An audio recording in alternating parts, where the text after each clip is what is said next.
So I am completely amazed when a brilliant author in 1910, right, has his finger on the pulse of the industrialists and intelligentsia, both promising progress in 2022. It's amazing to me. As the press release for the reprinting of his book, What's Wrong with the World, says G.K Chesterton was among the few in the West who could see the brewing ideological storms that would soon make landfall, not just in the form of world wars and totalitarianism, but in the pervasive modern dehumanization that consumes us today. I mean, talking about dehumanization. For a brief moment, did you ever in your wildest, my brothers and sisters, think that in Maryland there would be a bill in the Senate that allows babies to be left to die for as long as the first 28 days after birth, calling it the Pregnant Persons Freedom Act of 2022? Or how about this? Were you aware that on Valentine's Day, the New York Times tried to discredit the Texas heartbeat bill by running an article that said, to describe fetal cardiac activity is relying on emotional appeals to a baby's beating heart when it is just the sound of a heartbeat, not a developed heart, which forms later in pregnancy. Can you imagine? And how about this? This just happened a day or two ago. How about Disney now wanting to add what they call, quote, queerness to all their movies for children? That means at least 50% of LGBTQ characters will have prominent roles in children's movies. These are just a couple incidences of madness. Here is where GK came into my address in Austin. He wrote in Orthodoxy, curing a madman is not arguing with a philosopher. It is casting out a devil. Brothers and sisters, we are surrounded with folks who cling to false principles because they've never experienced, possibly to give them the benefit for the doubt, they've never experienced correct principles that steep us in humanity. We must know what human beings are, what they are for, or to put it in a different way, what perfection they should seek. When a very intelligent judge vying for a seat on the highest court in the land cannot define woman, or cannot say when life begins, and does not know what critical race theory is, this is not good and downright appalling. First principles and human realities, that's what we must return to. G.K Chesterton, even in 1910, more than a century ago, perceived the beginnings of woke capital and how it aligns with and promotes social progressivism. We hear that title constantly. Brothers and sisters, if we don't enter into this debate, the devil wins. I know you know that. I know I'm speaking to people who are very highly educated, but that's the truth. We must learn how to convince the madman and the madwoman, sometimes in our own families, to give up their false principles if they've become their ruling deity. It is considerably difficult to convince them to enter into the real world. It is, we need the strength to enter into his or her, whomever it is, their tilted universe and expose it as a fraud. As GK stated, we're not arguing with philosophers, but casting out a devil. This can be dangerous, but so are exorcisms. We must be on our knees to pray, commit to fasting, and then to proceed with caution. God is with us. This is precisely why I am thrilled to have Kristen Van Uden with us today.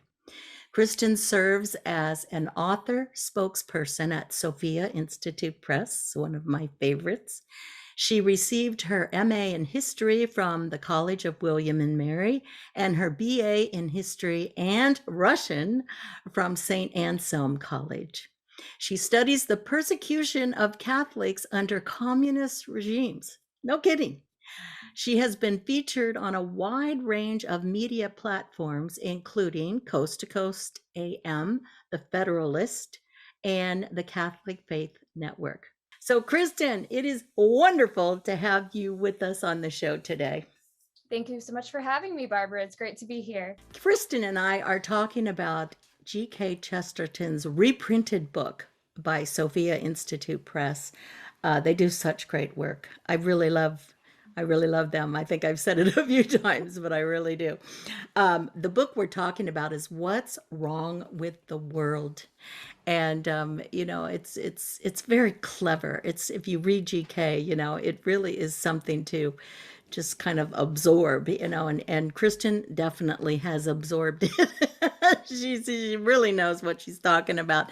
I want you to address his ideal. He talks about the principle of domesticity, the ideal house, the happy family, the holy family of history. Wasn't even Catholic yet, right? He said, for the moment, it is only necessary to remark that it is like the church and like the republic, now chiefly assailed by those who have never known it, or by those who have failed to fulfill it. What does this say to you? Right. So this is more evidence that his happy family life was something that was propelling him towards Catholicism, where he sees the archetype of the Holy Family as the ideal of what everyone Yes, aspires to. And beautiful. then beyond that, beyond worldly happiness, that the ultimate ideal, as he'll come to believe soon enough, is that that family will bring you to heaven, that it's an imitation of the love between the three persons of the Holy Trinity. So, Beautiful. of course, we know that what God did before humans or creation, all of creation was created, was just simply to love, because God is that tripartite love. So we see him moving along that spectrum. Yes. G.K. Chesterton has this very beautiful conception of what he calls the wildness of domesticity, and he thinks of the home as almost a jungle, and we see this imagery a lot throughout his work. So he thinks of God as almost this playful being who is someone who is so joyful and exuding joy and just wit and playfulness and just very, not in a bad way, but something that is just so full of primal happiness that To be alive, right? yes, Just to exactly, be alive. be That's a fully alive. family. Mhm.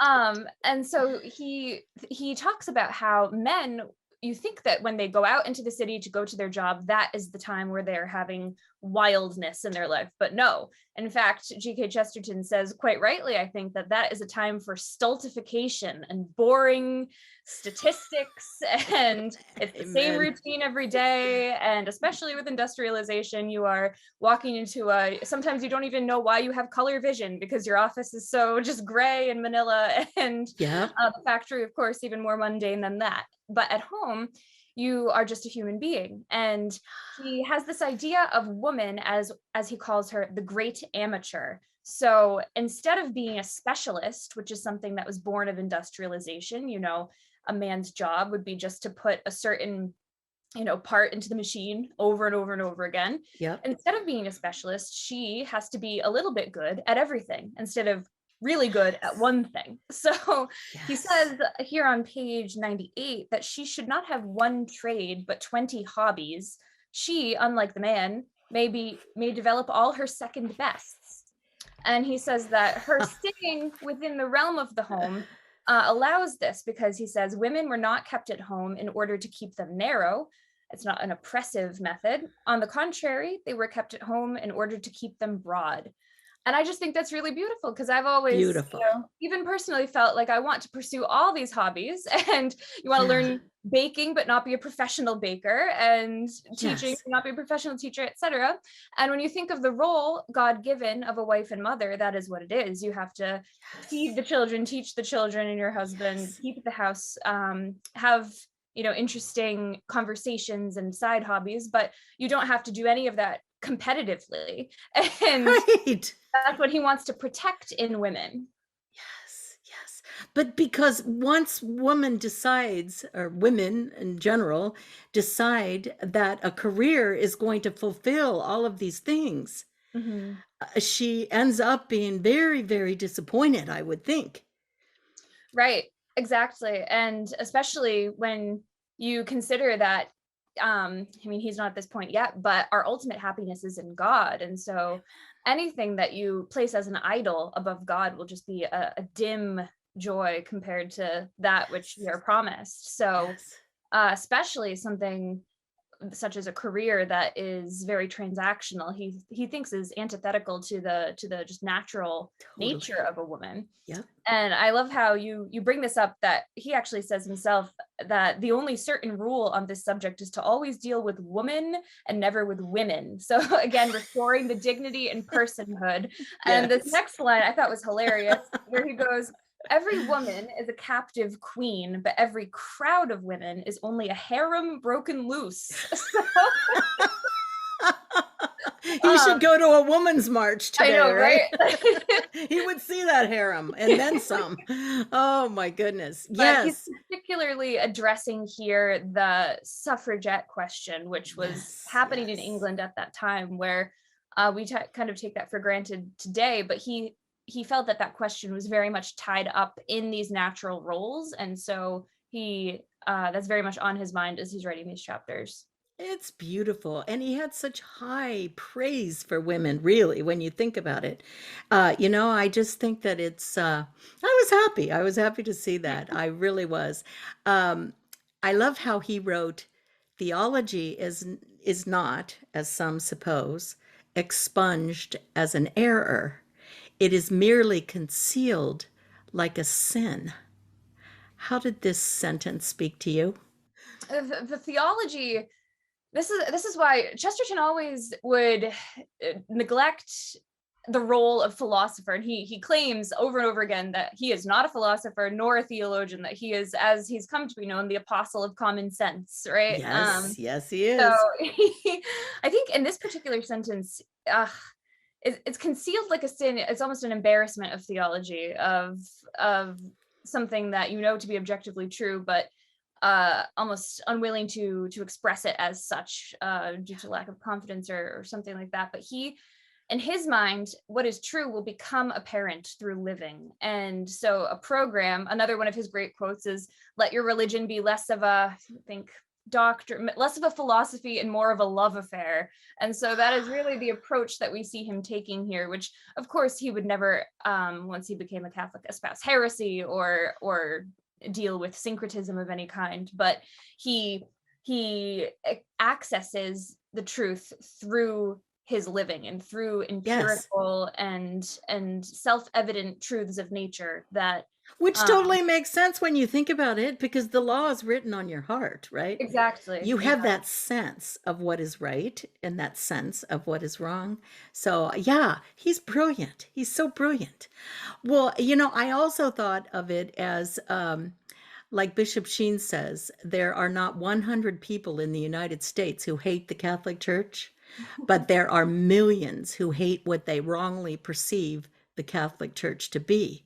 So I Mhm. thought maybe that's why, many people were trying to conceal theology Mhm. because they were afraid that it was going to, you know, cause somebody to be oppressed Right. or what, Offended. offended. Yeah, that's what I'm Right. looking How for. dare Offended. they? Yeah.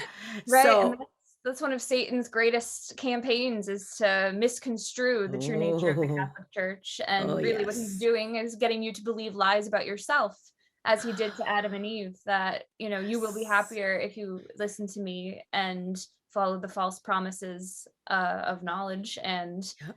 you find, of course, that you're never happier that way. You can't trust him to keep up his end of the bargain. Nope, you certainly can't. You certainly can't. What did you think of that orthodoxy quote about, you're not arguing with a philosopher, you're trying to, you're trying to get rid of Satan. So I'm thinking, Yeah, absolutely. And this really is reflective of Chesterton's time and what we see has yep, gotten to a gosh, terrible yes. peak today, which is Yep. sophistry and just pseudoscience, pseudo logic, Right. word Off the salad, wall. It's off the gaslighting. wall.